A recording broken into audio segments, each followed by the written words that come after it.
Animated corpses appear in stories all over the world throughout recorded history. But zombies have a distinct lineage, one that traces back to equatorial and central Africa. The first clue is in the word zombie itself. Its exact etymological origins are unknown, but there are several candidates. The Mitsugo people of Gabon, for example, use the word nzumbi for corpse. The Kikongo word nzambi refers variously to the supreme being, an ancestor with superhuman abilities, or another deity.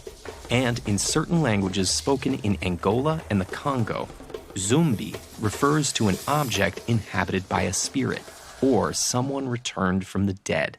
There are also similarities in certain cultural beliefs. For example, in Congo tradition, it's thought that once someone dies, their spirit can be housed in a physical object which might bring protection and good luck. Similar beliefs about what might happen to someone's soul after death are held in various parts of Africa.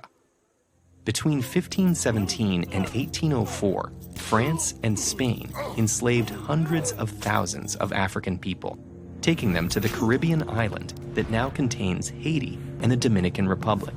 There, the religious beliefs of enslaved African people mixed with the Catholic traditions of colonial authorities, and a religion known as Vodou developed. According to some Vodou beliefs, a person's soul can be captured and stored, becoming a bodiless zombie. Alternatively, if a body isn't properly attended to soon after death, a sorcerer called a boko can capture a corpse and turn it into a soulless zombie that will perform their bidding. Historically, these zombies were said to be put to work as laborers who needed neither food nor rest and would enrich their captor's fortune. In other words, zombification seemed to represent the horrors of enslavement that many Haitian people experienced. It was the worst possible fate, a form of enslavement that not even death could free you from. The zombie was deprived of an afterlife and trapped in eternal subjugation. Because of this, in Haitian culture, zombies are commonly seen as victims deserving of sympathy and care. The zombie underwent a transformation after the U.S. occupation of Haiti began in 1915, this time through the lens of Western pop culture. During the occupation, U.S. citizens propagated many racist beliefs about Black Haitian people. Among false accounts of devil worship and human sacrifice, zombie stories captured the American imagination, and in 1932, zombies debuted on the big screen in a film called White Zombie. Set in Haiti, the film's protagonist must rescue his fiancée from an evil Vodou master who runs a sugar mill using zombie labor. Notably, the film's main object of sympathy isn't the enslaved workforce, but the victimized white woman.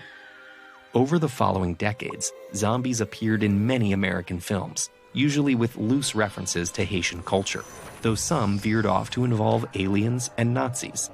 Then came the wildly influential 1968 film Night of the Living Dead, in which a group of strangers tries to survive an onslaught of slow-moving, flesh-eating monsters.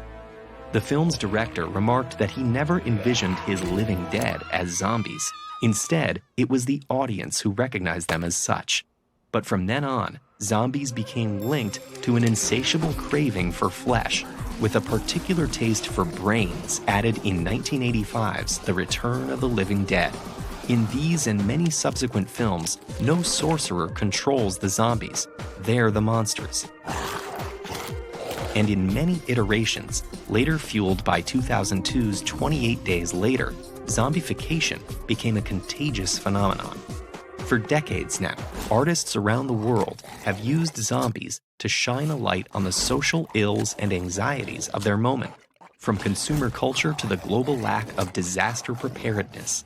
But in effect, American pop culture also initially erased the zombie's origins, cannibalizing its original significance and transforming the victim into the monster.